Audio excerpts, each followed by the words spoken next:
show me all the blueprints. It's a huge success. I came across a really, really interesting business opportunity. Beyond the Blueprints.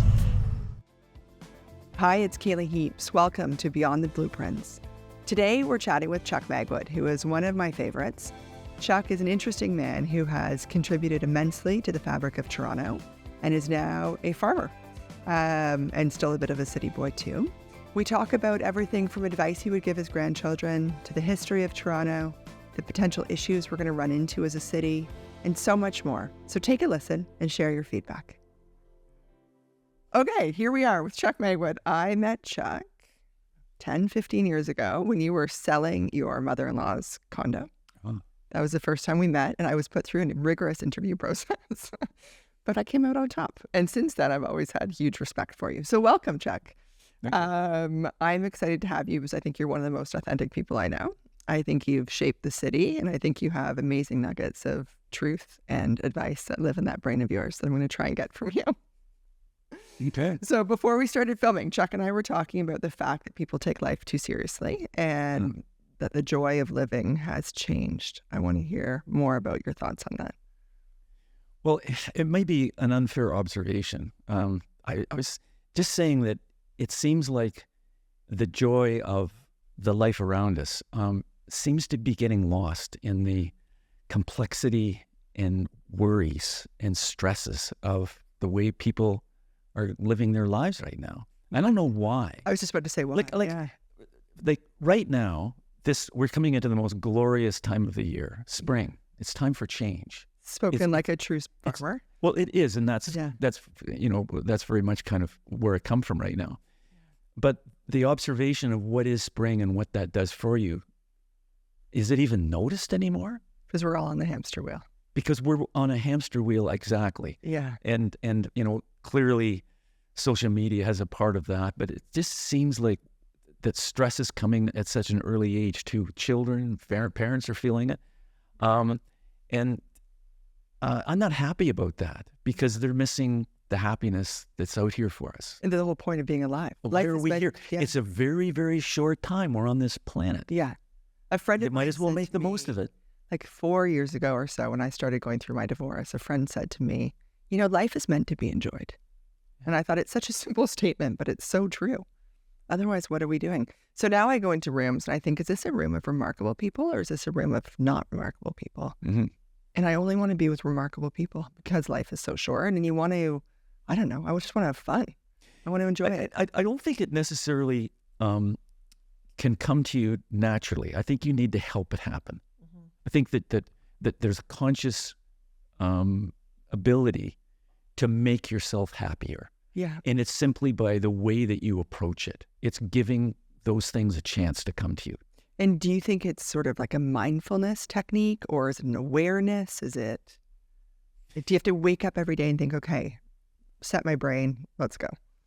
Well, that's another thing that bothers me. And that's that there are now techniques that are being designed to help with your mental stability and your happiness and emotional well-being. Yeah. And there's labels for them and there's people that make livings out of it and all the rest of them. I'm going like, does it have to be like this? Yeah.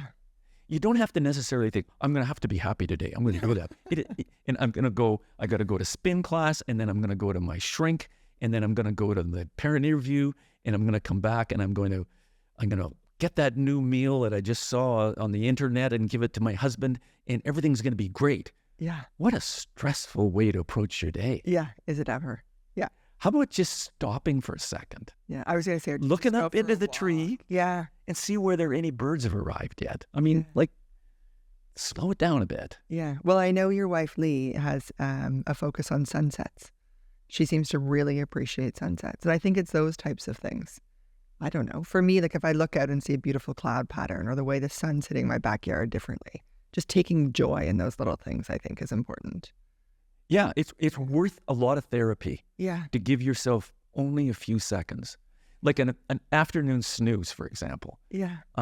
It's considered by some, do you sleep in the afternoon? Yeah, sometimes I do. Oh, Yeah. well, what? What am I missing exactly? Yeah. Cultures all over the world take a break. And that's kind of what I'm saying. It's when you take the break that you get a chance to come back into yourself. Yes.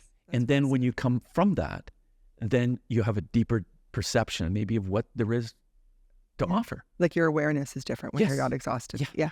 Yeah. Yeah. And you are an actual farmer now. So you started, there's so many things I want to ask you.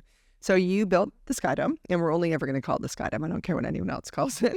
But you were instrumental in that. And then you left the city and moved to the country, and you're a real farmer. Like you have a vineyard and crops, and tell me more about that.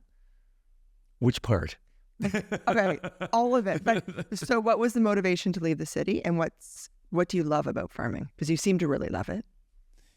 Yeah, well, we didn't really leave the city, and it didn't happen that abruptly. Okay. I think that in my case, I've always really been interested in growing things. Okay. Even though I was, wrapped up in the business and the speed of what's going on in the city and the energy of the city, which I love. Yeah. It was what kind of turned me on.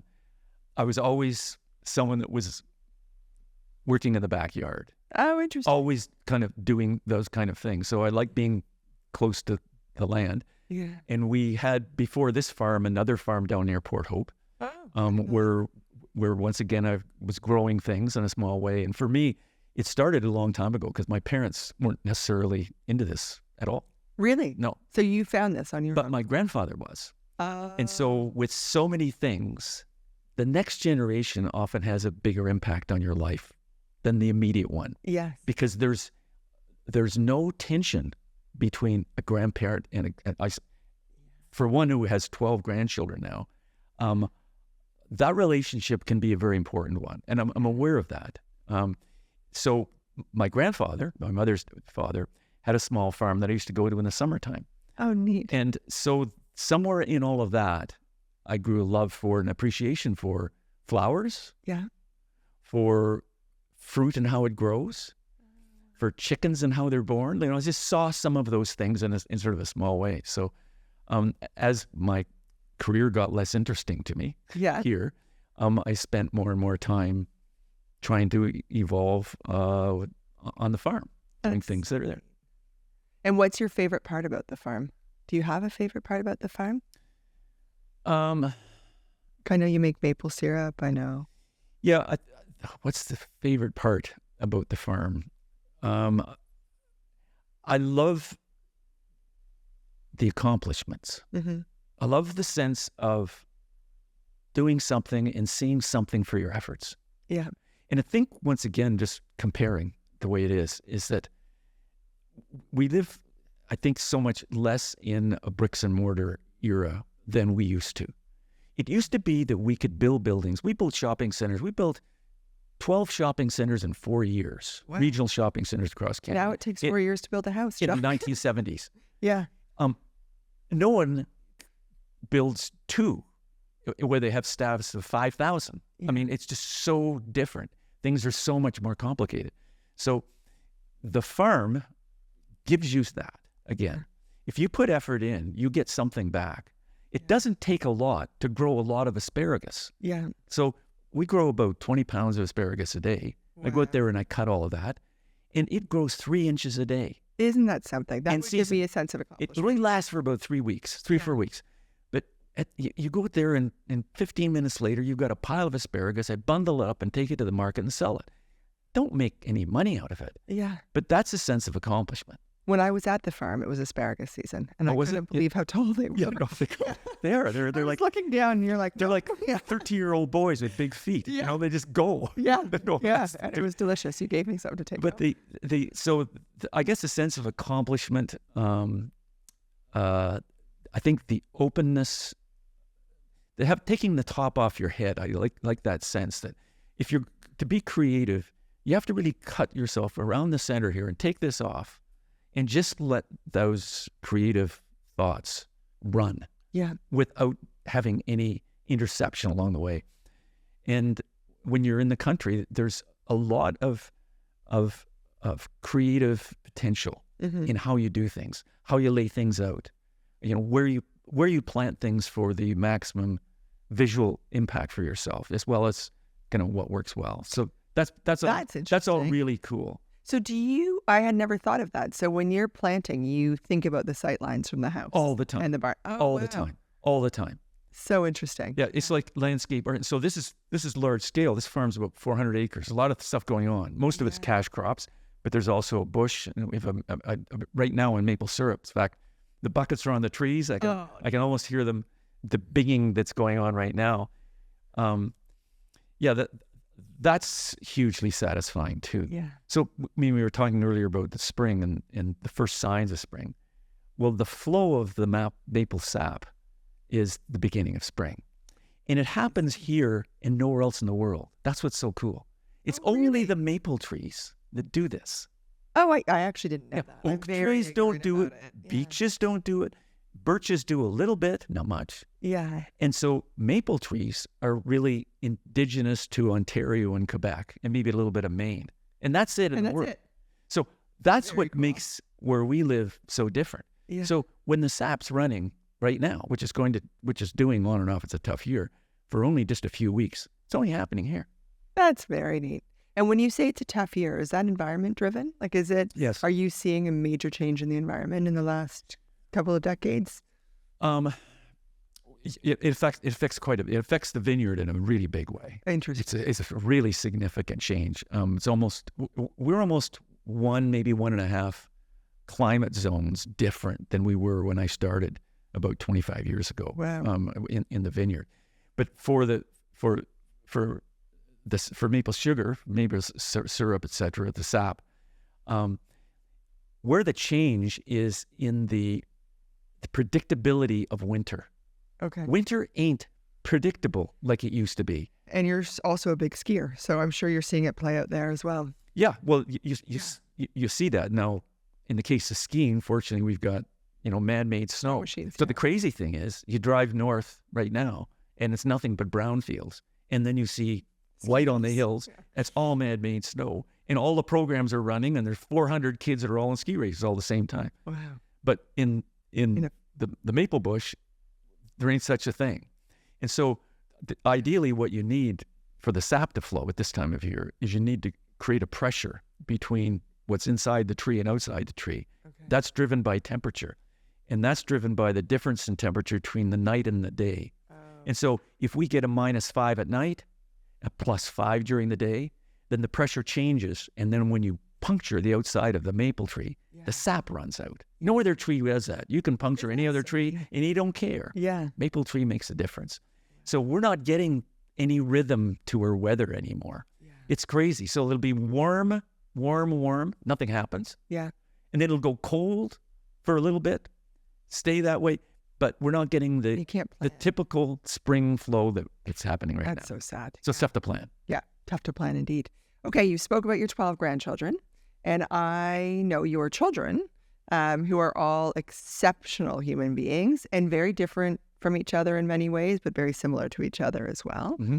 One quality I would say they all possess is a joy for life and living. So you and Lee have passed that on to them. Do you actively give your kids advice, or is it just sort of intuitive, having watched you and Lee live your lives in a very positive way? Interesting. They may answer this in a different way than I do. Yes. In fairness. And I think that Lee and I probably a little different in that way too. Yeah. I would say I don't give advice. Okay. I intentionally don't think that that's the way to learn. Yeah. Lee, on the other hand, is more the disciplinarian. Okay. So it comes more from the right way of doing things, and understand that, rather than advice saying what you should do, if you know what I mean. I think that's a difference. Yeah. And in our home, everyone knows the rules. This isn't a place that you misbehave. Yeah, that's good. It's simply unacceptable. Yeah. And that applies to pets. Yes. It applies to grandchildren. It applies to children. But it's not in an unhappy way. Everything is, it's fun. Yes. I think we bring fun to everything. Yeah, I would agree. Yeah. But fun requires boundaries. Yeah, that's well said. And the grandchildren, your family seems to be remarkably close. Do you think that the farm has contributed to that, to have a place to gather where there's no pressure, where there's no, social media on top of you all the time, and just a place to be together? Yeah, it's helpful. Yeah. It's a luxury. And we have a cottage as well. Yeah. And the cottage is almost better in some ways than the farm because it's more isolated. Oh, interesting. And the beautiful thing about having a place, and if we're lucky to have one like that, is that the cousins are together and they make their own fun. And they grow up together. Yeah. And I think the generation difference completely melts away when you're together in an isolated situation. Yeah. It's very just the formality and structure of the generational difference is driven to a certain extent by real estate, like where we are and where we live, physical place. But if you're someplace where kind of there's no historic trapping to it, then it's much more natural. So I find it's way easier to play with all generations, the three generations together, which we do a lot of, whatever the games are, frisbee golf, the regatta. We go in the local regatta, 3 generations go in. That's so neat. Yeah. So we have a canoe where, Trish will be in the middle, Finn will be in the bow, I'll be in the stern. We're all together going in a family race, yelling at each other and giving each other hell all the way along the way. It's so fun. But if it's in those environments that I think closeness comes. Yeah. And so I think one thing that's come with that to some extent is a competitiveness. Yeah. We're all kind of competitive, and that's part of the fun of our games. And you're physically Very physical active together, which I think is really important for families. That sort of game mentality. I've started, when I interview people, I've started asking if they play team sports, whether they do now or whether they ever have in their life. So I think it really actually changes their ability to work in a team environment. But maybe I'm wrong, but that's my instinct.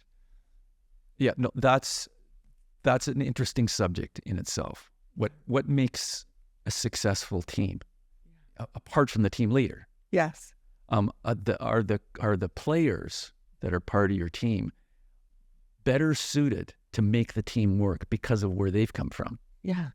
I think that is the case. I think that, or certainly when I'm hiring people, I definitely think about how they'll fit into the structure of our team. Yeah. And the fabric of our team. I totally agree. So as a family, we play games. Yeah.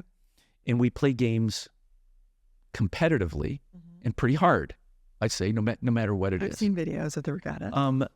And I think that's people could disagree, but it's learning how to play. Yeah. It's learning how to have success when you're playing and failure with your playing and continuing to do that. And I've seen so many times parents not understand when their kids aren't performing well, how to act. Yeah. Because they haven't had enough experience with them failing and seeing them failing, being part of all of that. Yeah. If you do that, if you have a lot of interplay within your family, if you make that part of your life work, then that becomes natural. Yeah. You get used to it. I flunked out. So what? Or that was really funny how I lost. Yeah. Or these things come. Yeah. And being able to accept failure and learn from it, I think, is one of life's most important lessons. I agree. Yeah. When my kids were younger, they're now teenagers, but when they were younger, we used to play soccer in the park. And there were certain parents who would let their kids win, which I'm vehemently opposed to. I think that you have to teach your kids that to win, they have to try hard. Much like those participation awards. My kids were never allowed to get participation awards because you don't get awards for just showing up in life. I think you get an award when you win and you don't get one when you lose. Yeah. Do you agree with that mindset? No, we used to sit around the table before a competition. Yeah. This is for our kids. And we'd call it the evening of realistic expectations. Yeah. And so let's call it a ski race. It's going to happen the next day. And there's 4 kids. And each, they're all nervous. It's a big deal. They're competing against their friends. And we'd go one by one and we'd have the chat. We'd have it out then, not after. That's so smart. And so what that was, it'd say, okay, so Tim, how do you think that you're going to do? And he said, well, I don't know. Let's talk about kind of, what would you be satisfied getting for tomorrow? He said, probably, I don't know, second, maybe third. I know I can't beat, Graham Moisey probably beat me. Chuck Fisher, I think I can beat Chuck Fisher. So we have that discussion, and we come out of that feeling second, third. Yeah. You know what I mean? And so then we say to Trish, so what do you think? So, third. I can never beat Virginia. She's always going to beat me, and probably do. And then we say to Jeff, so what do you think? He says, first. Really, Jeff? Are you sure? Yeah, I think so. And he'd tell us why. Then Robbie, probably fifth. Oh, that's and so he named them. interesting. So then after the event, Yeah. when they come second, third, fifth, whatever it is, it's kind of what they expected. Yeah. That's not to say And they that can celebrate that. they can celebrate that because that's kind of their realistic expectation goal.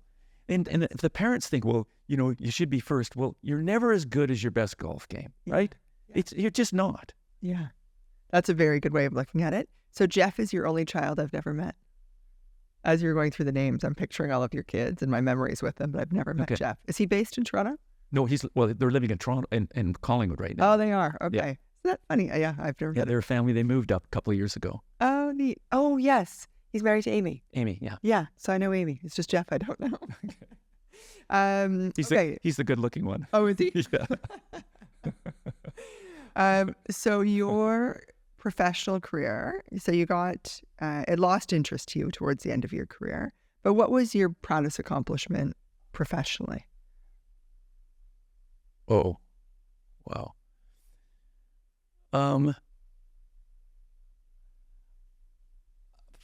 That's it. I think I take pride in having pivoted many times. Okay. And not being stuck at any one thing for too long. I sort of had a 7-year patience level. Okay, the 7-year which applied to owning real estate, having a job, but not keeping a wife. There we go. 57 years with Lee. Yeah. But everything else, change. I think change is so good. Change is a great thing, but not too often, but often enough. Yeah. And so pivoting. So for my career, I had a career as a lawyer. I had a career as a regional shopping center developer. I had a career as a downtown revitalization developer. Then I had the Skydome era. And then I had a pension fund acquisition era. And then an internet failed effort. And then kind of into the farming life, and then all the things that have been part of that. So I'd say it's sort of I'm pleased that I had a varied career. And which of those careers did you enjoy the most? Probably the one where there was a period from 1978 to 84 where we sold one company, Cambridge Leaseholds, we sold. And then I formed a company with 5 other guys. And we then focused mostly on revitalizing downtowns in cores of Ontario. Oh, interesting. And so I think that may have been one of the good ones because it was our own thing. Yeah. There were physical change. There were no institutions involved, and we had a team of equals, basically, with the shoulder to the wheel. And we were doing it at a time when it was so necessary because the downtowns in Ontario were getting basically clobbered by regional shopping centers. Yeah. So we sort of pivoted and went back into the downtown. Good for you. So that was a really fun stage. It must be neat to drive through some of those towns now and see the impact you had. When you spend time in Toronto, so urban planning is obviously very topical in Toronto, and we have all these condos being built, some very close to home. Yep. What do you worry about or think about when you think about the future of Toronto? Or is there anything that you are concerned about? Yeah, oh boy. Yes. I don't like what's going on in Toronto. In fact, I don't like using the word hate, but it's a really strong emotion I have about what's happened in the last little while to the city of Toronto.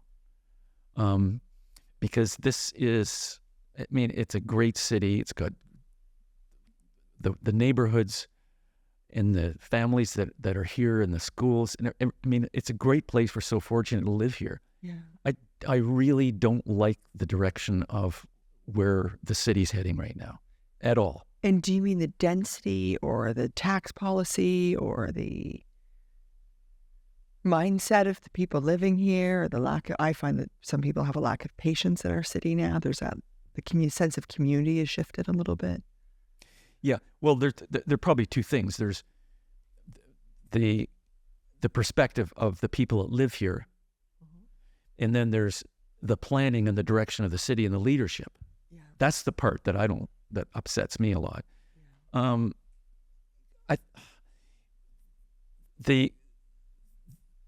It seems like all the care and time that's gone into good planning of neighborhoods in the city has been trashed because of provincial policy. And it's idiocy, because they take a general concept like we need affordable housing. Yeah. And they take that as a simple rationale, which requires the IQ of a 4-year-old to understand. Yes, of course we do. Yeah. We need to house people. Yeah. The question is, how do you do it? What are the solutions? And what's the strategy that you got to put together to come up with a good end result? Yeah.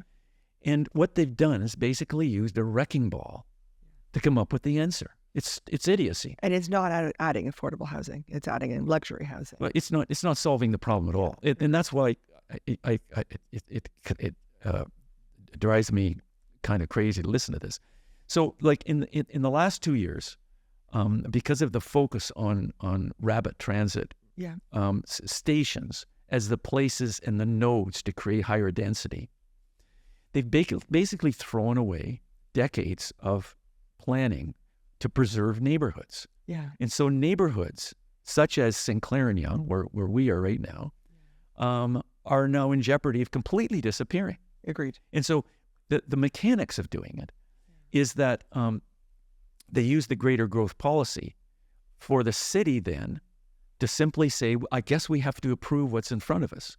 And so at that one intersection, they've approved 11 high-rises over 40 stories in one night at City Hall. And the rationale for it, the city planners who themselves referred to these projects, and there were, I think, something like 60 of them that were approved in one night over the whole of Metro Toronto, all of the rapid transit nodes.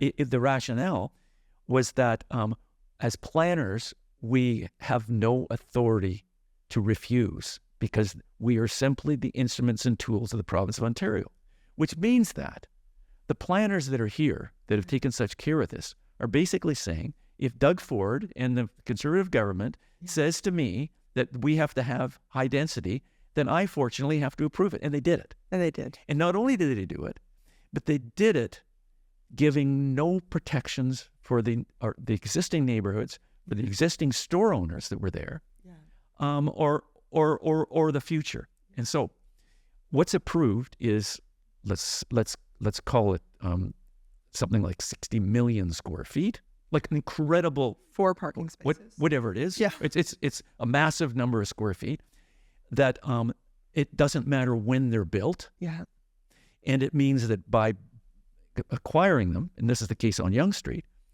that they give notice to tenants.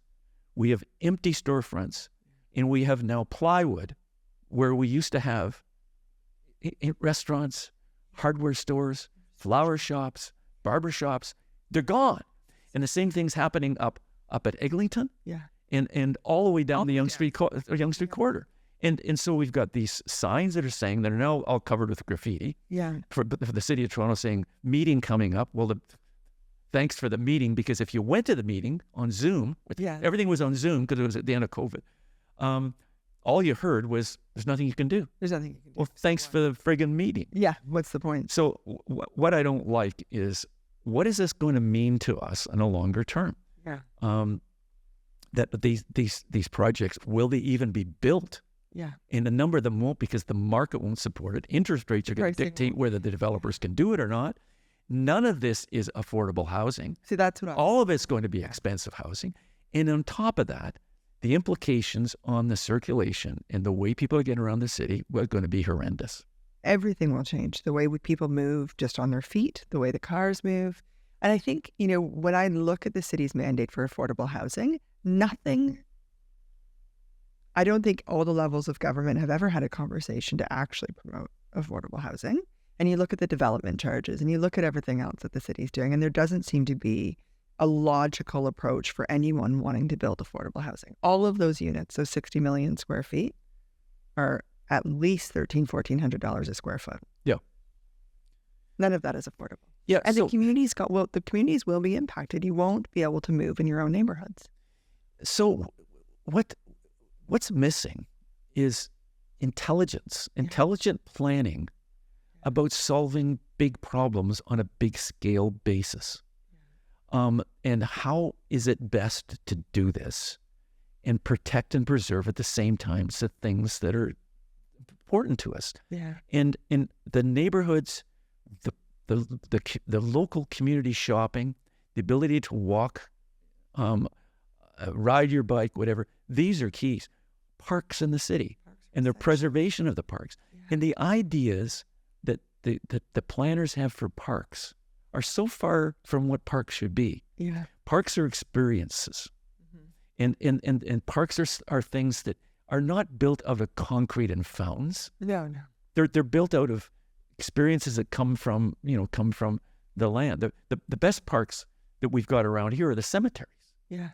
They're phenomenal. Agreed. The Mount Pleasant Cemetery is absolute gem. I think it's the best arboretum in Canada. Like if you look at the tree species. Yeah. Yeah. And so we just fluked that. Yeah. Like, thank goodness they planted a whole bunch of dead people there. So true. Kind of, they kept something Thank away. God for the dead people. Yeah. But my parents met in urban planning school at U of T. And neither one actually ended up working in urban planning for very long. But my mom, if you were to ask her when she was living about her favorite thing about Toronto, she would have said it was the way that green spaces are connecting the neighborhoods of the city. Yeah. And we are at risk of losing that. I so would agree with your mother. It's a strength, and it's something that you see from the air when you fly over the city. Yeah. You can see the green strips and the linkages, and part of it's the river system that comes down to Lake Ontario. Yeah. At the early days, those have been kept in place. Yeah. I just flew into Florida to Miami last week, and I was sitting beside my 13-year-old. And she looked out the window and she looked at me and she said, "Where are all the trees?" Yes. And you look at that urban sprawl, and I fear that that's in our future. I mean, I hope it's not, but I do fear that some of the subdivision developments that we're seeing now lack the ideation around how to create public green spaces. Yeah, it's complex. Yeah, you would know way more about it than I do. No, but it can be done. Mm-hmm. We can solve this. Yeah. Our waterfront is an unexplored asset. Yes. It's like our city never really let the waterfront be the center of attention, like other cities have. Yeah. Now, other cities like Chicago and others, for what they had was the rich people lived on the land, like an Oakville. Yes, yeah. And so the beauty of that is that you've got big estates that could be preserved for the future, that when it happened, you had green space. Yeah, enough green space, exactly. Whereas we're here, what happened in the city of Toronto is that the railway was across the south end of the city, right on the water. And the only reason there's anything between the railway line and the water today is that everybody dumped their garbage, and all the subway and all the building kept getting built out further and further. So everything south of Front Street is landfill. Isn't that crazy? Yeah. Crazy. And so there are 300,000 people that live in Toronto on landfill. On landfill, yeah. And it should have been our best asset. Yeah. Now, it still can be. The Portlands is a massive area. Yeah. And if you look on the maps, that we have a lot of waterfront, which, if properly done, could be displaced with housing, properly planned on a larger area. And that to me is something that gives hope for, the future. But It will require major changes to government. big changes. And what it isn't is building parks over railways. Yeah. Big concrete structures that are going to be parks for the city of Toronto. Yeah, parks. What a waste of time and money that is. Agreed. And we need the green. We need, kids need the green. All humans need green. As when we started, just that ability to step outside and appreciate something that exists in nature. I think every community deserves that opportunity. Now, sometimes it takes, though, a really big event to cause a change of direction in the history of urban planning. Yeah. And I would say that the building a Sky Dome was one. Yeah. It was a groundbreaker. And apart from what people may think about, the project itself, its history is part of the history of the development of downtown Toronto. Not intentionally, it just happened that way. That for over 20 years, the railways were fighting at the Intermunicipal Board about who's going to do what over all of that. Because what had happened is that the train stations, and there were 3 Union stations built at different times. Oh, interesting. I didn't know that. Is that the rail lines relocated, the major ones, to the north of the city, which freed up the rail lines for available development. Yeah. But then between the two railways, you've got a private interest in CP and a government interest in CN. They just basically blew each other's brains out, and the only people who got rich for 20 years were lawyers. Yeah. That's all that happened. But there was nothing broke it loose. Then when the dome came along as a project, there were different sites that were considered for it. One was the CNE, one was Downsview. There were 4 different sites. And thank God it's not Downsview. And this one was one of them. And I got involved early with this, so I was on this selection committee at that time. Is the appeal of this location was the potential that it could have for bringing people into the core of the city and for basically breaking the logjam of how to redevelop the lands in this area. Very successfully done. And so the CN Tower had been built. The first phase of the convention center was underway. When the Sky Dome came along, then all of a sudden, all the governments had to get together and agree. So, this property was built on Metro property. Metro pumping station that pumped all the water south of Bloor Street was demolished and relocated, which we had to relocate and build before we could even start to build this thing. Where was it relocated to? To the south. Oh, it's just a little bit just to the off south. of Ree Street. It's just off. Yes, yeah, that's right. Because my brother's at the Roundhouse. And so, and there were 2 roundhouses that had to be dealt with the railways. So CN and CP and Metro, TTR, and all these agencies had to agree now on how to pull this stuff together. So early days, we brought all these government agencies together, including the province of Ontario, with a vision of how to solve this. Yeah. And the building of Sky Dome opened up all of that. And it took the private... The roads got built.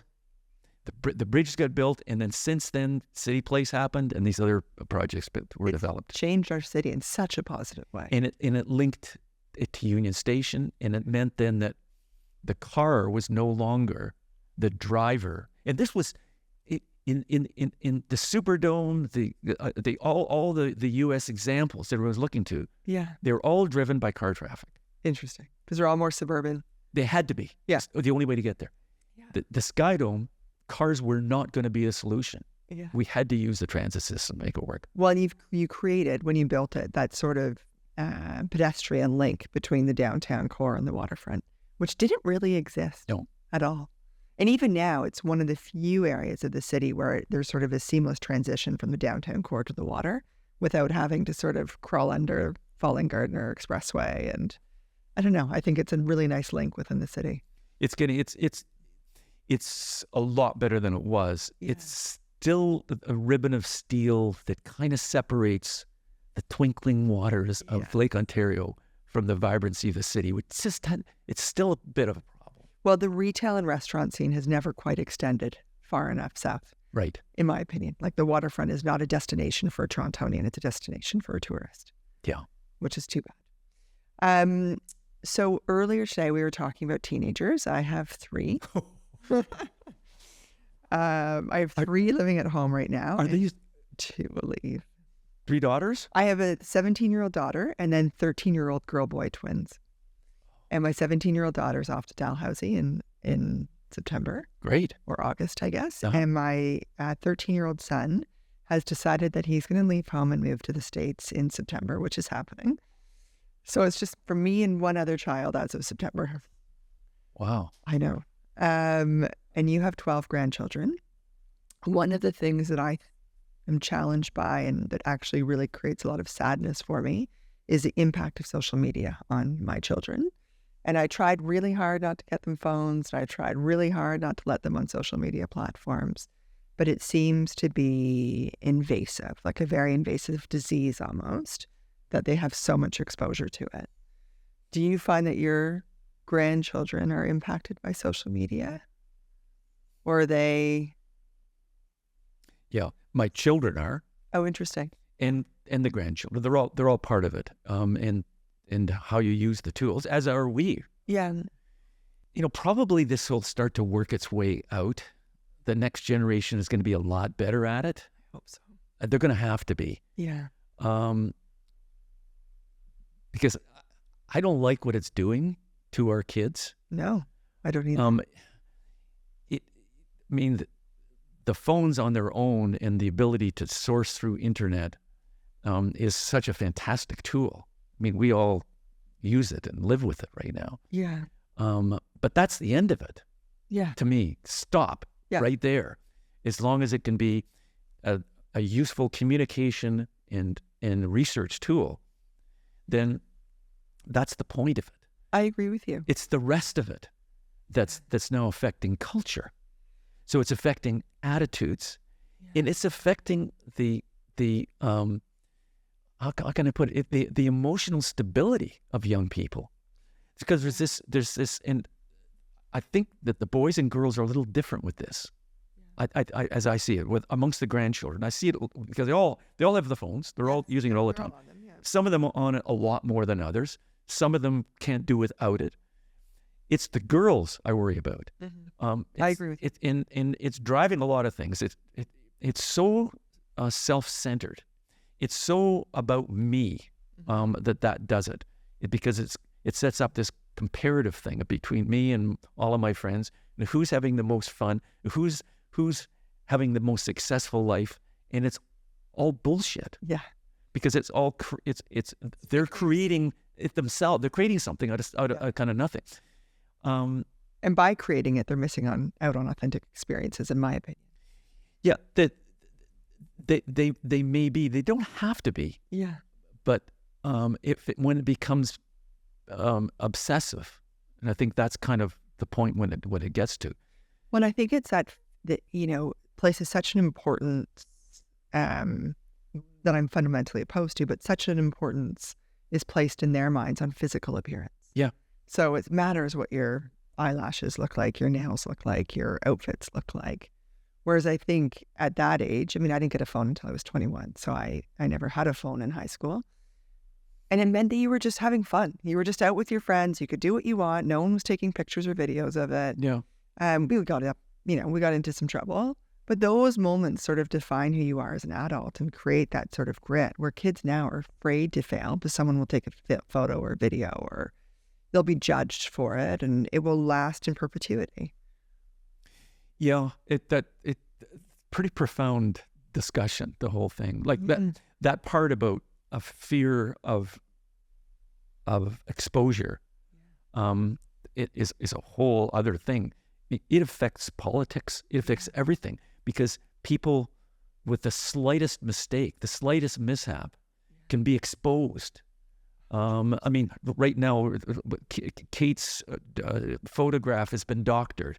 And now artificial intelligence can take a little bit of something and change that look and expose the world to it. Where once it's out there, then you have no defense for it. You can't take it back. Yeah. So it kind of all of a sudden sets up in sort of an intimidation factor. Yeah. For taking risk. That's exactly for right.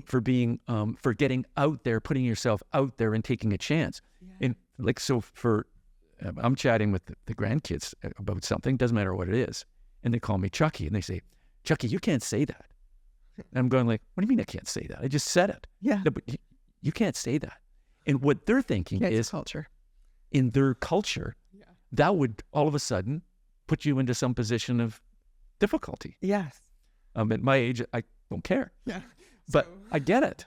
Our version of Chucky is Frankie. My dad is called Frankie. And he does not believe in editing himself. And nor should he.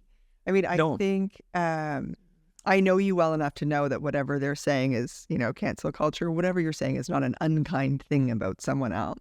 It's just that we have such a woke society that we have to edit everything we think and say. And it's a really funny way to live. Which is that you have to think about what you're saying because of how it may sound. Yeah.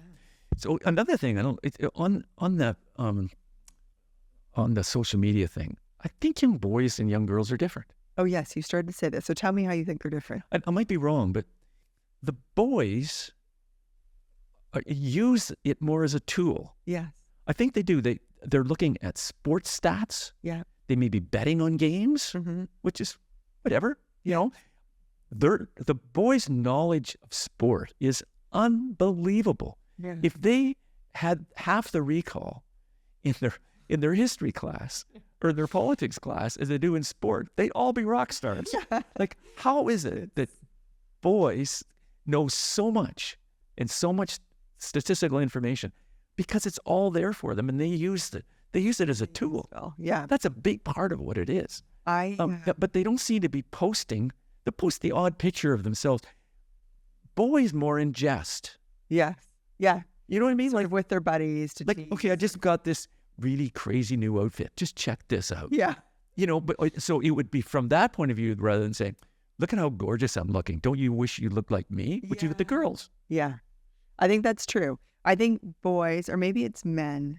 So this is a fun exercise. On Instagram, if you look at someone's feed, it will show you their algorithm, right? Their algorithm of what they've been looking at.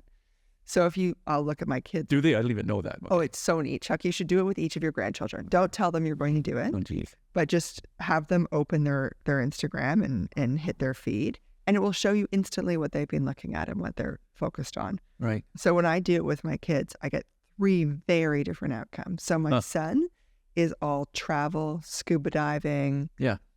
All the things that he's really passionate about. My daughters are more fashion. Yes. Other girls. Yeah. Trying to think of other things. Some travel. But you're right. Their algorithms are just very different. Their interests are different on social media. Yeah. And if I look at some of the men on my team, their algorithms are like female fitness models, also known as like Sports Illustrated.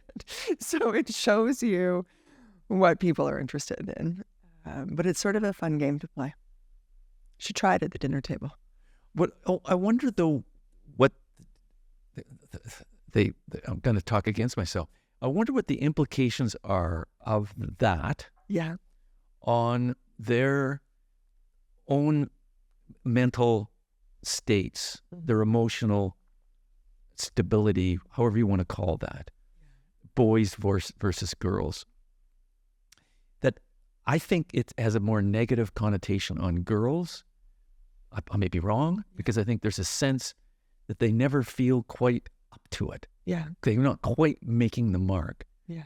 I don't know whether it has the same effect on boys. And yet, on the other hand, it depends on the boy. I feel like the girls are ruling the world. Yeah. So maybe it's not all bad, because it seems like at the young age anyways, the girls just bowl the boys away. And when they're all together, the girls dominate. Yeah. I think that society has, the messaging for women or girls has changed in society where they really believe and can do anything. I think that they're sort of taught that it's not okay. My generation of women used to compete against each other and criticize each other, because if they were succeeding, how was I going to succeed? This sort of scarcity mentality, which has changed. I think girls now are told you can do anything and there will be roles for you, and they believe that. And there's power in them supporting each other. Yes. Which I think is why girls are succeeding more, is that camaraderie amongst women has changed. Fundamentally changed. And I think that's important. And then I think also for girls who I mean, there's a lot of pressure on girls to be, fit and pretty and all of those things. But there's also this movement of just love your body. Whatever your body is, just love your body. Yeah. And that's changed a lot. So I don't know. I mean, I think that there is maybe perhaps like a sliver of positive in some of these things in social media. But generally speaking, if I could choose for my children to not have phones, that is a choice I would say just tuck them away for the next 10 years or 5 years and just live your life. Well, it's not going to happen. No, I know. And the research piece is interesting because I think about how did we know anything in high school? Like they can just Google and get an answer. Yeah. To get an answer about something in high school, you had to like walk to the library, find 42 books or microfiche files, read about it. It's so different now. So here's an example. It's a little bit different, but of one of our families, Jeff and Amy, the ones that live in Collingwood, they didn't have a TV until much later on. Okay. They have a TV now. They don't subscribe to anything on TV. So if they watch TV, it's because there's something specific that they want to watch. Okay. These kids read books. Oh, fantastic. A lot of books. And they're all excellent students and they're good athletes. Yeah. And is it because of the TV thing? I don't know, whatever. But when people are talking TV culture, they don't have a clue what they're talking about. Yeah. But it's a mindset thing. Someone who chooses not to have a TV, it's not just not the TV, it's a focus on enriching your life through other activities. Yeah. And that's, I think, what serves them. And Amy's background, her business, how I met her was through Ella when I was pregnant with Mimi, so 18 years ago. Mm-hmm. And she had the parenting center. So she's obviously arrived at this place through some, well-formed thoughts or research on the best ways to raise amazing human beings. Yeah. Or maybe Jeff. I don't know. Or just their lifestyle kind of led to that. That's kind of the way they do things. Neat. But reading books. So they'll be curled up in the corner. Yeah. With other people doing things, and they've got a great book going on. Amazing. And you can talk to them about it. Yeah. And because they read these books, they've got opinions and views on all kinds of things. Yeah. That is so unusual. When we're sitting around the dinner table, the conversation with them, I mean, we're talking about, the situation in Gaza. We're talking about about anything, anywhere, and somewhere they'll have picked these things up, or they hear enough at school, they're picking out and making something from that. And forming opinions. Yeah. Fantastic. Now I'm going to switch directions a little bit. And you might not actually like this question, so if you don't like it, tell me that. If you could go back and tell Chuck, 21-year-old Chuck, give him a little piece of advice, what would that advice be? Would that be advice today or then? Today. Today's advice, if I was 21 years old today. Or if you could speak to 21-year-old Chuck today. Okay, so I'm talking to Finn, and I'm talking to Zach, my 20 and 21-year-olds. Yeah. Give them advice. Gosh, first of all, I don't like giving advice. Yeah. I understand that. But what would I do, or how would I communicate my fears and thoughts for them?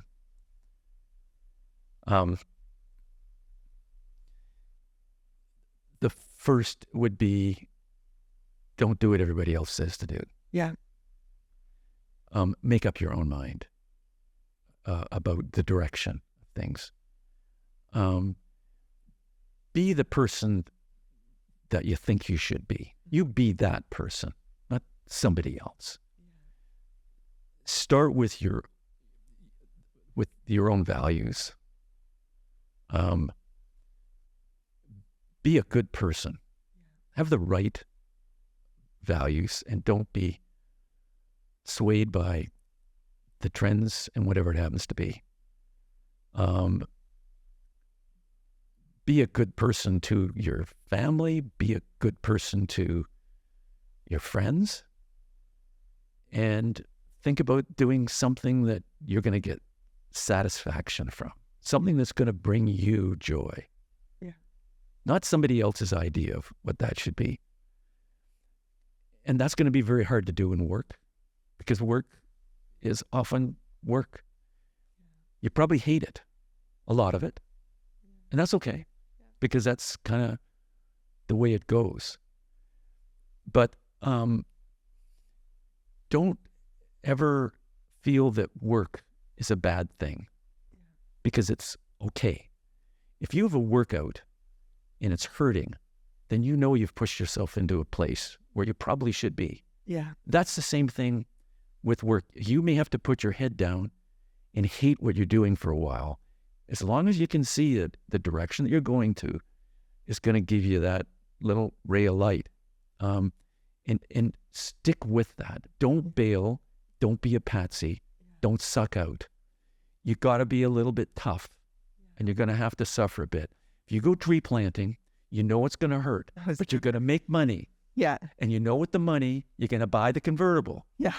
And they're going to get the chick. Like, it's going to work It all out. Works out. Yeah. Yeah. So just be that person that's you. And don't dilute it. I would say for someone who doesn't like giving advice, you give very good advice.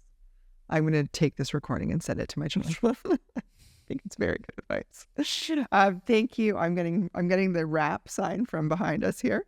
Thank you so much, Chuck. I really appreciate you being here today. That was fun chatting with you. That was fun. Thanks. Yeah, thank you. Thanks, Cailey.